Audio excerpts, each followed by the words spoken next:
talked about earlier, like Ahrefs or Moz or SEMrush, to see, does my website have any backlinks? If it doesn't have any backlinks, then there's no real need to keep it. I mean, it still might be good to keep it for a while, but it's not really passing on any SEO value. So you don't have to keep it for indefinitely. Right. Right. That's just siege information. And that was one of the things we had. I live on Long Island, East End of Long Island. There are a lot of vineyards, and I work with a lot of the vineyards. And at a couple of years ago, they were being targeted by a law firm, and they came in and said that they weren't ADA compliant. And so many of them just took their website down. Mm. And I was like, you did what? Well, we got advice. We should take it down. And I was like, you should never have done that, because they had decades of history up there that they just totally obliterated. And it was just very sad. In the end, the law firm didn't win, but they have to have a certain amount of time to make it compliant and things like that. It goes back to pictures and Google not being able to take care of pictures. And that's why they have to, you should really, it's a really good practice to put a name with the picture, so that if they don't pick up the picture, they'll pick up what the content was. So yeah, they pulled it down. That's probably like your nightmare. I saw your eyes open up like, what? They did. They pulled them down. They pulled down their sites. And I was just like, oh my God, no, don't do that. Don't ever do that. So it was nice that I was able to get in front of the consortium to let them know, please don't make that a practice. You can always make it ADA compliant as long as you're doing best efforts. It's not a lawsuit. Mm-hmm. So yeah, that was unfortunate. I feel like they're just trying to nitpick websites for that, but you got to make it accessible. It's really important, but some lawyers will just go after anyone. But when it comes down to like the website, if they take all their content down and then rebuild the website on the same URL and have all the URLs the same, that's not as bad. It's still bad to take it down temporarily, but it's not gonna have that impact from an SEO point of view. Like, as long as you don't change your URLs, that's the most important. Like, if you change your domain name, that's a big change. But even if you don't change your domain name, but you change the URLs of like the sub pages, or like maybe the contact us page is called contact-us, and now you name it contact. If you don't 301 redirect it, that becomes what's called a broken page, a 404 error page, and you don't want those error pages. But it's much better to just keep everything on the same main domain name versus rebuilding it, because that's where it becomes a brand new website and you're starting from scratch, unless you buy an old domain name that has SEO value, which you can do that as well. But then you can't pick your brand name. You just got to pick someone else's old company name. But that's a way to kind of jumpstart things. And that's also a way to jumpstart if you're a new business and you don't want to just wait around 6 months. If you don't care about the business name, you could just find an old expired domain and rebuild on that. And that could become your new brand. Yeah, without a doubt. You just have to, from a branding standpoint, just be careful of the historics on that particular old name, because there may be a reason why it's their old name, because it may have a bad history to it. So you don't want to get a history. Oddly enough, my old company name, there was another company with really bad customer service, and it was interfering with mine, and they didn't know there were two different companies, and their company did something totally different than what my old company did, but it didn't matter because it was the same name. So I was like, and I had to change my company name because it was just that what do you call it?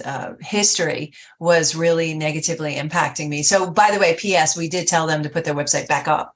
And they did immediately, and then they became ADA compliant. So again, compliance is important. We do want it accessible. But again, those kind of rules come into place, and that's when somebody's not really using someone like an expert like yourself who keeps them up to date on what's going on. Literally, you said it before, Google changes their algorithms almost daily. It feels like it's daily anyway. It's like they change it all the time, and they do that with purpose. They do that with purpose because some of it is to get better and some of it is just to keep changing it up so that we all, it gives us marketing people something to do, right? As if we don't have enough to do. That's what I like to say in a nice way. So why are paid ads important? And I'm not a big proponent of paid ads. I try to avoid them as much as possible, but I know that there's an important level. But why are they important to the SEO? From SEO point of view, running paid ads is not going to help you rank higher. Google will get in a lot of trouble if you're spending money on paid ads and they rank you higher organically. But doing SEO will make your paid ads cheaper. So if you're running paid ads on Google, it's usually cost per click. So every time someone clicks on your website from Google, you pay, could be like a couple dollars per click, be a couple cents per click, sometimes like a couple $100 for one click. It's pretty expensive, but having a well-optimized website means that cost per click might actually drop a little bit. So instead of being, let's say, $1 per click, it might drop to 97 cents per click.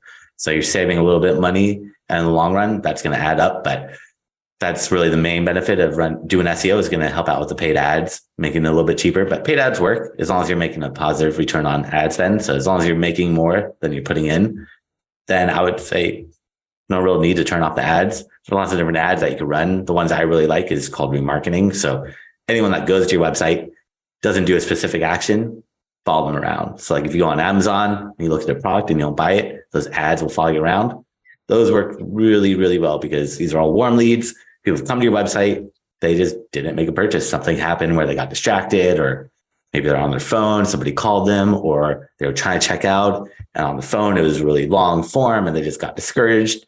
And then you follow them around and hopefully get them to purchase off you. Those work really, really well. And you could remarket on pretty much every platform like Google, YouTube, Gmail. You do Facebook, Instagram, Twitter, Pinterest, LinkedIn, and Google also has banner ads, which Google's partnered with almost every website on the internet. So anywhere where you see banner ads, 99% of the time, it's going to be through Google ads. So if you want to follow people around through the banner ads, all through Google. And it's all about testing with those ads, kind of just seeing what works, push more money to that, pull money away from what's not working. And as long as you're making a positive return on ad spend, I would keep those ads running. Yes, you want a good ROI, return on investment. And so you do the ads as well for your clients. You don't just do the websites, but you can do the ads for them and the placement of the ads. I don't know if you design the ads as well. No, help with the placements, because unfortunately, half the people that come to your website are going to leave. It's that bounce rate. So no matter what, any website, you're going to have unfortunately, about half the people just leaving. So if you can keep yourself top of mind, that really helps out. And running those remarketing ads just keeps you top of mind. It's another touch point to build up trust and credibility. Yeah, the remarketing ads I call stalker ads.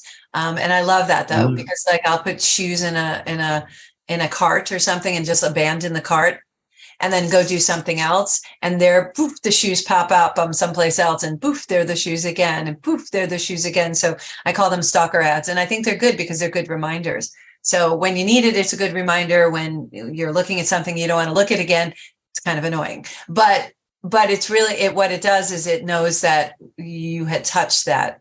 And I like the fact that they're communicating things that are interesting to me. I'm a real big proponent of, when I need you, I'll reach out to you. Don't kind of come after me. But if I've gone to the extent of putting it into a cart, I've shown enough interest to have that remarketing happening. So I just think that is magical, what you do with the remarketing, with the following around, with the SEO. You're doing all that behind the scenes, yummy stuff that needs to be done in order to place people where they really want to be seen and elevate their business, right?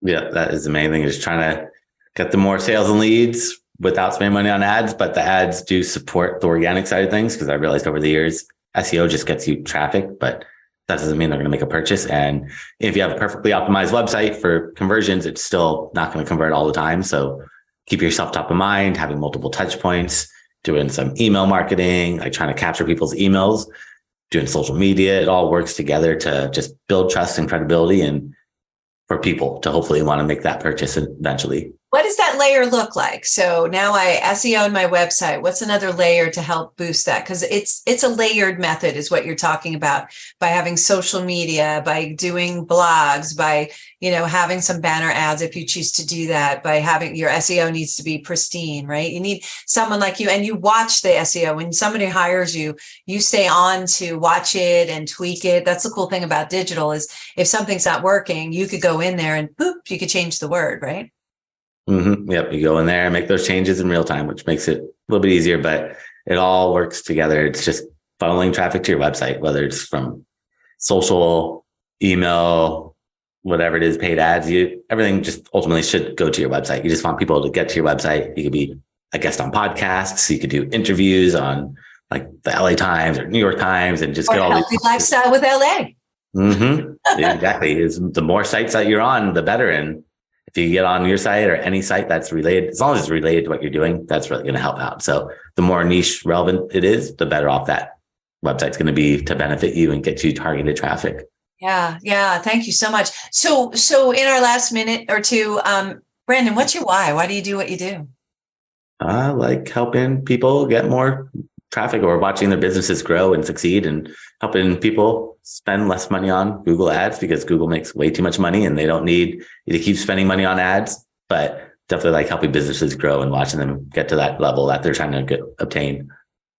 And how long have you been? I know you've been working at SEO Optimizers since 2007. How long have you been doing SEO, and how long have you been a technical geek? And I mean that with love, because I love geeking. I fell into it in 2007, and right when I got my degree in business marketing, got the first job doing SEO. I had no idea what it is. And after working there for a few months, just realized that I could do SEO for this client or this company full time, but I could also go to like a restaurant or a lawyer or somewhere where it's not a conflict of interest and pick up a freelance client here or there. So right when I got that first job, I just started doing some freelance here or there and just kept building it up, working before work or after work and on my lunch breaks, and eventually built that up to where I was able to quit my job and focus solely on this. And this is your company, right? Yep. Yeah, that's awesome. That's good. Congratulations. Thank you so much for being on today, Brandon. Brandon Leibowitz, SEOoptimizers.com. Reach out, see what he does, see what he can do for you. I'm telling you, you keep in your brain zone of genius and let Brandon be in his zone of genius, and he will actually increase your opportunities for your business. Thank you all for joining us today on Healthy Lifestyle with Lorianne. I hope we earned the privilege of your time. Again, I want to thank our guest today, Brandon Leibowitz. Thanks, Brandon. Appreciate you. If you're looking for a business coach, accountability, strategy, direction, a sounding board, if you can't get out of your own way for some reason, you just can't getting started, reach out to us. Feel free to reach out. We'll have a conversation. We'll help to see if we're a good fit. Call us at 516-983-3591 and we'll help you soar to success. Thank you again for joining us today on Healthy Lifestyle with myself and Brandon Leibowitz. Look for our show next Saturday at 3. Until next time, play a higher role, serve a higher purpose, show up for you, and show up big. Have a good day, everyone.